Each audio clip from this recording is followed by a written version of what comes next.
আসসালামু আলাইকুম বন্ধুরা, কেমন আছেন? আমি অনেক ভালো আছি। আজকে রান্না করব কালবাউস মাছ। এই যে মাছগুলো সুন্দর করে ধুয়ে নিলাম, নিয়ে সুন্দর করে হলুদ মরিচ লবণ দিয়ে মাখিয়ে নেব, নিয়ে একটু তেলে ভেজে নেব। আর আমরা পুকুরের মাছ একটু তেলে ভেজে নেই, কারণ খেতে ভালো লাগে। এমনিতে পুকুরের মাছ অতটা ভালো লাগে না আমাদের কাছে, আর এজন্য ওর বাবার তো পুকুরের মাছ বেশিরভাগ খেতে চায় না, এজন্য ভাবলাম একটু তেলে ভেজে নেই সুন্দর করে।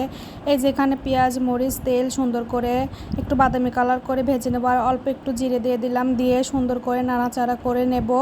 নেওয়ার পরে আমি কিন্তু একটু পানি দিয়ে দেব পরিমাণ মতো, দিয়ে দেওয়ার পরে সব রকমের মশলার উপকরণ দিয়ে দিয়েছি। আর এখানে ঝিঙে আর আলু দিয়ে আজ রান্না করব। ঝিঙে নতুন তরকারি, ভাবলাম একটু এই তরকারিটা দিয়ে আজকে মাছ রান্না করে। প্রতিদিন তো আলু বেগুন দিয়েই খাই, আজকে এই তরকারিটা দিয়ে রান্না করি।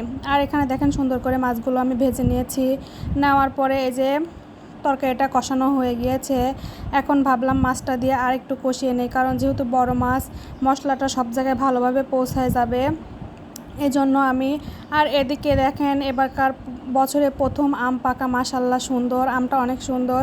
আর এই যে মাছ কষানো হয়ে গিয়েছে, আমি এখন পরিমাণ মতো কিন্তু পানি দিয়ে দেব। একটু নাড়াচাড়া করে দিলাম যে লেগে গিয়েছে কি না, কিন্তু লেগে যায়নি। এখন পরিমাণ মতো পানি দিয়ে দেব, আর দিয়ে এই যে দেখেন পানিটা দিয়ে দিলাম। আর এই যে এখন সুন্দর একটা বলক এসেছে, আর আমার রান্না এদিকে হয়ে গিয়েছে। মাশাল্লাহ কালারটা অনেক সুন্দর এসেছে।